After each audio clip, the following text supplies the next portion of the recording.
ngai kombo na nga pasteur Krivi Makuya, pasteur ya Sœur Janine oyo bolandaki na témoignage oyo tolansaki na YouTube. Napesi bino mbote mingi mpe nangi natalisa reconnaissance na ngai mpa na bino nde bosalaki attention na témoignage wana mpe bobengaki biso bokontribuaki. En tout cas Nzambe apambola bino e na kati ya bacontribution na bino bamisusu basengaki totyango na baminoko mwa mingi.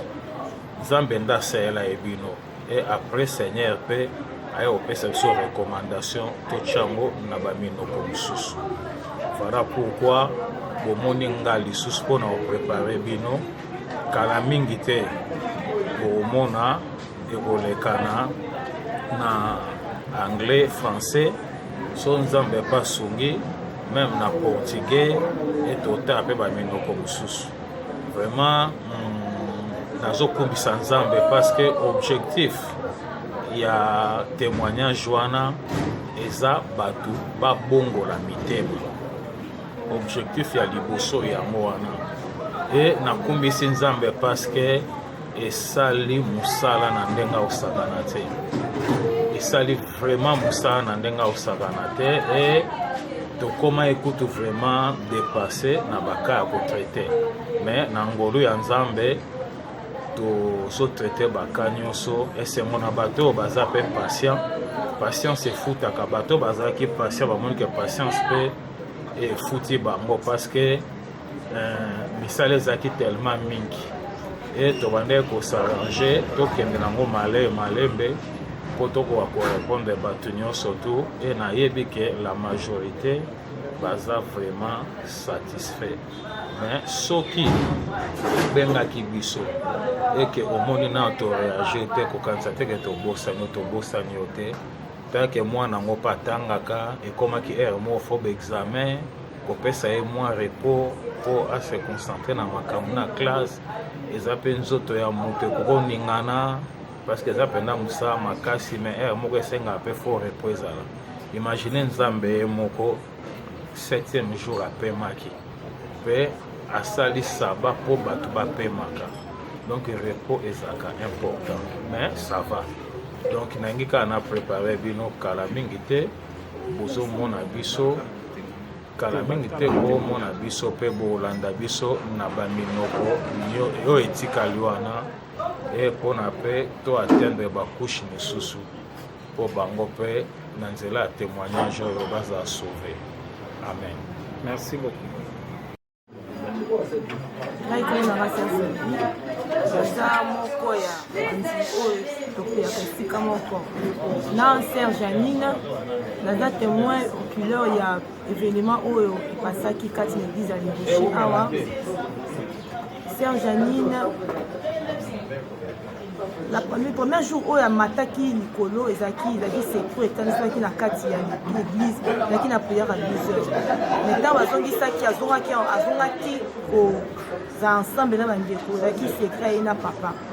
Mais 2 jours après nalala na kati ya ndako namona nalaka na salon na se namoni Sœur Janine akotelinga na ndoto akoteli ngai na kati ya salon na saki na mokongo moto aza kovoyager. akoti na tuni Sœur Janine presque bwendeni anefaki na voyager ongo Sœur Janine abimi na saki na ye pe tosekaka mingi tosiki pe na ndoto asimzelaki nasuluka bozaki ndoto nde na ye kolisa papa na na église na bete papa lisolo papa na tala ndoto na oti Sœur Janine elakanga ko voyager abaki voyage moko musika papa andi koseka yaki secret na bango.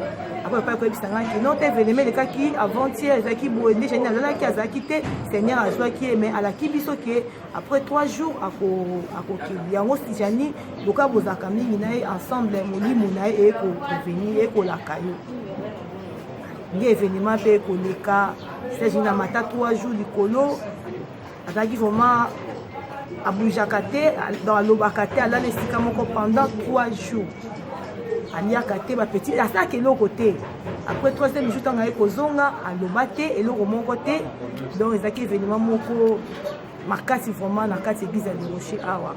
C'est quoi message nini clé oyo ezalaki na retour na ye oyo ayaki nango na part ya Nzambe?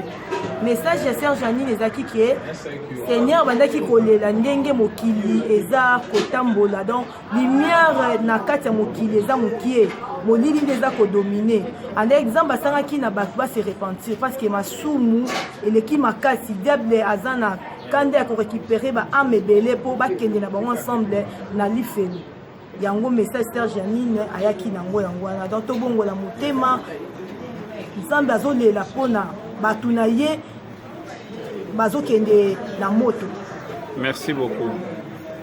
Ngai komo na ngai fresh nazalaki parmi makambo oyo elekaki na kati ya événement elekaki ya sœur na biso oyo Nzambe amemaki pendant 3 jours ezalaka mokolo moko na pokwa ezalaka prière ya motu parce moto baodirige ojour Seigneur déterminé qu'un jour aya kozwa ye moi j'étais là maintenant prière esili mais bato baconstataki te mais toujours 3 personnes toconstate ke Nzambe azwi sœur na biso Janine si tokoma ti na ntongo toprie ye azalaki ya kolala si prière mpe esili bato bapanzani tozalaki 2 personnes ngai na sœur Jos tumemaki nzoto wana totombolaki ye tokoki kotiki esenge faki batande ye semo eza enfermé place expérience aye ebandaki na Nzambe yango wana donc Nzambe ayeseli oko makambo ebele donc ebondima témoignage oyo eza vrai nga mona viva baévénement wana eza mpona lokumu ya Nzambe témoignage elekaki wana naza solo makomi oloba te merci Nzambe apambola bino bato bo bozolanda Nzambe azongisa bino ya mingi aresoudre baproblème na bino na kombo na Yesu amen. Bonjour maman. Bonjour. Kombo nani? Tombola mon voix. Kombo na Divine Faveur. Maman Divine Faveur oza moko na kati ya église Les Rochers et pas ya pasteur Grévy Mampuya. Tosalaki témoignage na sœur Janine bato batalaki tozongi susu komeka kotuna bino bandeko oyo bosala bopriaka na ye ensemble événement wana ezalaka ndenge nini bino bomonaka na miso na bino personnellement bomonaki nini na ntina ya moment wana mpe na événement wana oyo sœur Janine azalaki susu boyete na biso?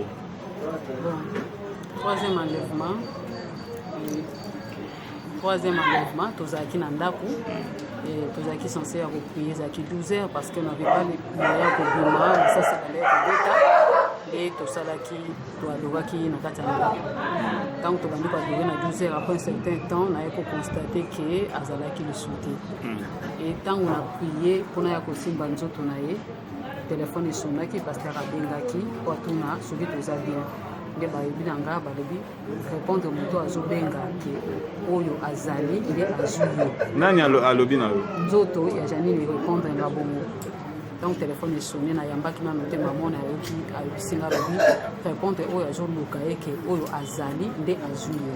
Donc toloba Seigneur koloba kati na ye? Koloba kati na ye oui. Et après nasengaki permission nabi papa soki nazwi ngolu ya kosimba nzoto mpo kobongisa ngo bakongaki nga epi nazwaki vraimen azalaki ya kofukama na bongisi ye nalongeaki ye na mbeto. Donc na moment oyo akei wana azalaki na position ya kofukama nde osengi permission na prière nakosimba nzoto oyo mpona tia ye na mbeto. Ntango yo osengi na prière bon barépondre oyo mpe nsuka na monoko ya sœur Janine? Barépondre nga babi bapesinga bakorde nga nazwaki natiaki na mbeto. Voilà, merci beaucoup. Nini oyo tokoki ko retenir na message na message nini tango akendaki ndenge wana oyo ayaki nango na se awa na part ya Nzambe? Troisième enlèvement message ezalaki ya ba tatouage ya ba dessin animé bana bazozala initié inconsciemment message ezalaki vraiment ebele ya bafemme marie batambolaka mabe Nzambe azokotangela bango adultère. Il y avait vraiment tant de choses. Merci beaucoup maman. Merci. Papa. Bonjour. Kombo nani? Kombo nangai Papa Claude Montana. Oui, merci Papa Claude. Tout le monde est en église Les Rochers et pas à pasteur Grévy. Nini oyebi epaya oyebi Sœur Janine et puis nini retenant par rapport à témoignage na oyo tokutaki confirmé dernièrement. On a vu Sœur Janine comme sœur quand dans l'église à l'Rocher des Vainqueurs où tout ça qui na e bikamo c'est passé la présence à biso nyonso pendant 3 jours oyo azaki suna bisote akende visite et puis comme c'est biso nyonso ke mutu akufa pendant 3 jours puis assez donc ya bikamo c'est une histoire vraie ngamo na vivango parce que naza partenaire quand l'église à l'Rocher des Vainqueurs. Ah d'accord. Donc yo moko ozalaki ntango sene wana ezosalema esalema nazalaki au courant parce que na proche ya pasteur et ntango esalemi pasteur aye engambo na ye namoni yango pendant 3 jours esali biso kobanga ke mutu akufa pendant 3 jours na l'état mais biso nyonso ozalaki anke après tomoni ke ezalaki makambo ya nzambe. Merci beaucoup papa pour notre témoignage. Merci. Bonjour maman. Bonjour papa. Oui, tokuti yo pe awa parmi basœur bamama ya Leboche nini okoki koéclaircir bato mpona témoignage oyo ya Sœur Janine elekaki awa nini yo omonaki na miso na omo personnellement mpe nini oyokaki. Bon, mpona témoignage ya Sœur Janine eza te ke moto abetelanga lisolo nga moko namona yango esalema na miso nanga sur place namona yango mpo aza mwana moko nayebaki ye ntango azoya kokɔta na ministère oyo donc tondimaka mpe te eloko abongi kosalamela ye mais talaka nzambe na bolingo na ye nde asalaki eloko wana. Juste ezalaki nini ezalaki mpenza aza lisusu te akufi alali ezalaki nini exactement? En tout cas ezalaka kaka na prière boye ndenge ezalaka kaka prière akoti profondeur mais profondeur wana akendaka pendant 3 jours na 3 jours wana aninganaka te alobaka te aliaka te eloko moko te donc alalaka aloko eloko moko te pendant 3 jours. Comme message nini oyo église eyambaki na situation wana ntango aye kozonga vandi azoloba te pendant 3 jours epe akomi koloba message nini clé oyo ezalaki na part ya nzambe na visite na ye? Bon, en tout cas na visite na ye église eyaki kofungwama donc makambo nyonso oyo azalaki koloba donc na part ya nzambe donc banda wana donc ekoma donc so oza na problème so osollicite kaka na pembeni na ye ozwa solution. Kombo nani? Mama Brigitte. Mama Brigitte. Merci Mama Brigitte. Nini okoyebisa bana nzambe nyonso baotala yo? Bon, naoyebisa bana nzambe nyonso kaka donc nzambe asalaka na bandenge na ye ti ndenge asalelaki mpo biso mpe tozwa lipamboli na nsima eloko. Bonjour papa. Bonjour. Papa, kombo nani? Kombo nanga Makila Justin. Makila Justin. Papa Justin, tomoni toyebi boza bopriaka pri église moko na Sœur Janine toyokaki batémoignage ya Sœur Janine Baku ndenge azalaki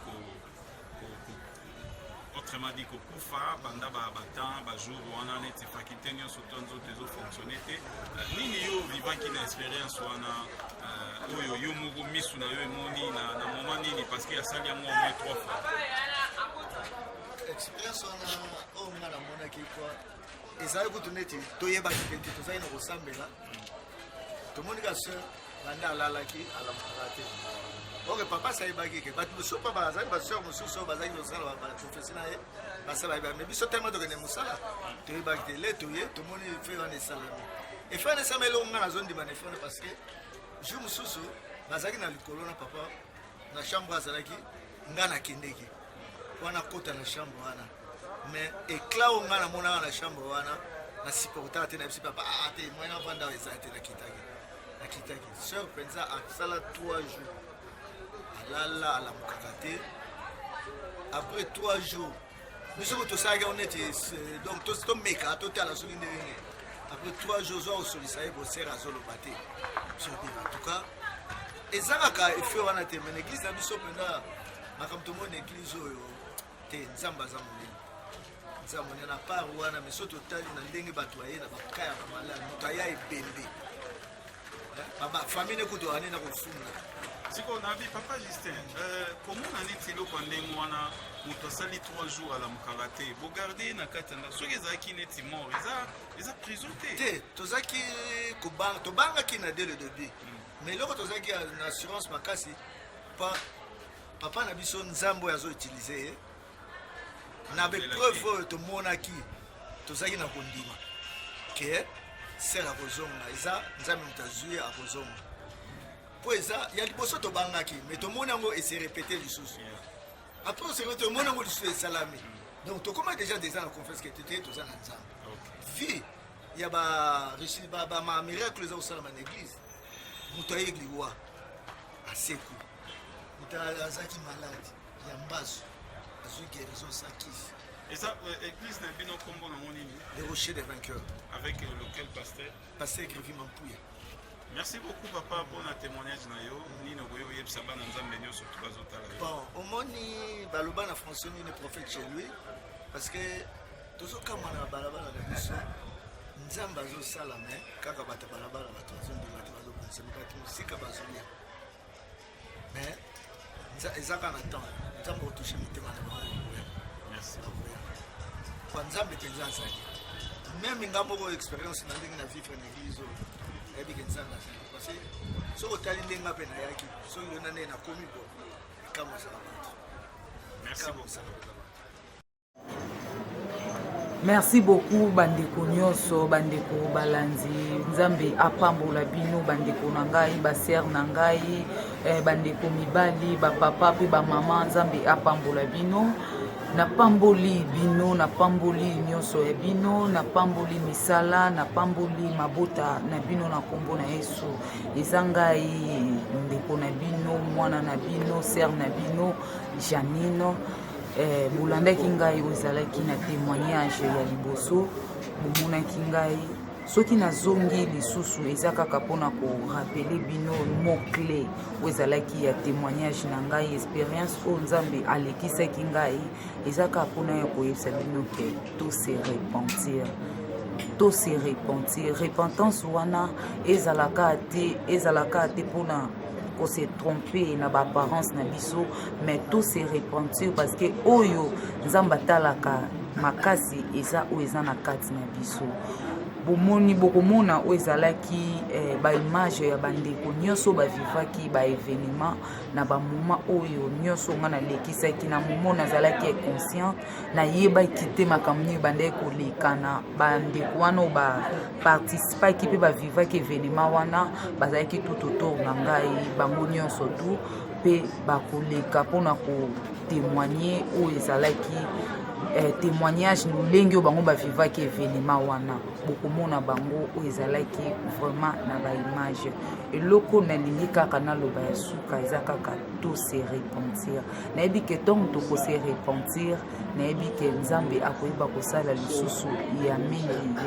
oyo ezalaki na kati na biso to se trompe te parce que toyebi tant te to rachete oyo ezalaki tant kozelaka te ke nzambe ayemona likolo efungwami to akita na se réfléchir mpe lelo soki liwe ye lelo soki maladi eye ndeko nango kokoka se ressaisir ndenge nini to kokoka kosala repentance yango ndenge miso yo moko ozwi conscience te kozela te nzambe aya kokuta yo na eta oyo leta wana oyo ozaleli temps yango oyo rachete temps zwa conscience koandirsi motema na yo te saisir opportunité oyo mpo oyeba se repentir ou abandonner nyonso to mabe oyebaki na kosala mpo biso nyonso lobi tokutana oyo ezalaki na bokonzi ya likolo ya nzambe amen.